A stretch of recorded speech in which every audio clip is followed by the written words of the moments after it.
আসসালামু আলাইকুম, কেমন আছেন সবাই? আশা করি ভালো আছেন। আমি আল্লাহর রহমতে ভালো আছি। এই মুহূর্তে যারা আমার ভিডিওটা দেখছেন সবাইকে অসংখ্য ধন্যবাদ। আজকে রান্না করব আমি ঝিঙে আলু দিয়ে। এটা কি মাছ বলে জানি না, মাছ আমি তেমন চিনি না। যাই হোক, মাছটা মনে হয় রুই মাছ, ছোট রুই মাছ, তেমন বড় না, মিডিয়াম সাইজের যেগুলা। একসাথে 4-5টা নিয়ে আসছিল। মাছগুলো কিন্তু আমি অনেকক্ষণ ম্যারিনেট করে রাখছিলাম, তারপরে সুন্দর করে ভেজে নিছি। আর ওই তেলের ভিতরে কিন্তু আমি পেঁয়াজ কুচি দিয়ে দিছি।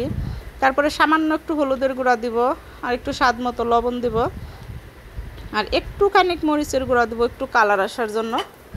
আর এখানে একটা বাটা মশলা দিয়ে দিলাম, আদা রসুন ধনিয়া জিরা যে বাটাটা।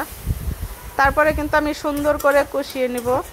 আর ঝিঙে ধুন্দুল এই গরমের সিজনে একটু মজা লাগে, এটা একটু মিষ্টি মিষ্টি খাবার।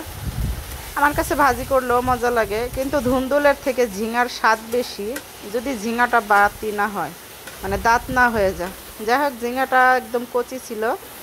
তারপরে কিন্তু ঝিঙা আর আলু কিন্তু ওই কষানো মশলার ভিতরে আমি দিয়ে দিলাম। দিয়ে কিন্তু এখন আমি বেশ কিছুক্ষণ কষাতে থাকবো।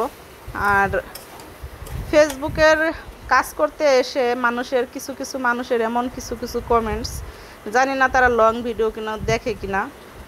লং ভিডিওর ভিতরে অনেক কিছু বলতে ইচ্ছা করে। এদিকে কিন্তু অনেকগুলো মরিচ থেতলে দিছি ঝাল হওয়ার জন্য, যেহেতু ধুন্দুল তরকারি মিষ্টি তরকারি। কেননা অনেকে শর্ট ভিডিও দেখে, যেমন গতকাল না পরশু দিন, গতকাল আমি নাস্তা খাচ্ছিলাম, আমার টাইম ছিল না, বাইরে ছিলাম। আমি কিছু রাইস ভাজা নিয়ে আমি লাইভে আসছি।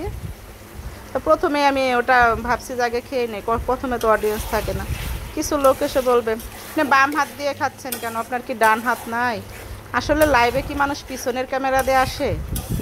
লাইভে কি মানুষ সামনের ক্যামেরা দিয়ে আসে না? আপনারা বলে এত জ্ঞানী লোক, নিজেদের এত জ্ঞানী ভাবেন, এতই ভাবেন, দেখ এমন ভাব করেন যে এত পণ্ডিত আপনারা। এইটুকু কি আপনাদের মাথায় ঢুকে না যে সামনের ক্যামেরাতে যখনই আসে এটা বাম হাত দেখায়? এটা আপনাদের বোঝায় এত বলতে হয় কেন?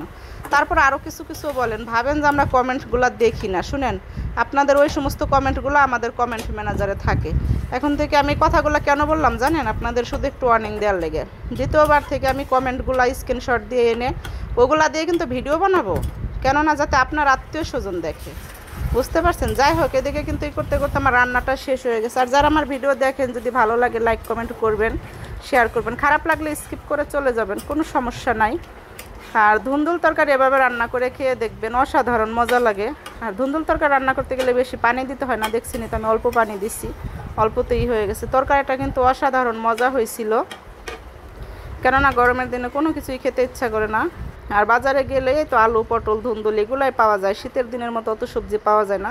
লাস্ট লুকটা দেখেন, একদম অসাধারণ হয়েছে। ভালো থাকবেন সবাই, আল্লাহ হাফেজ।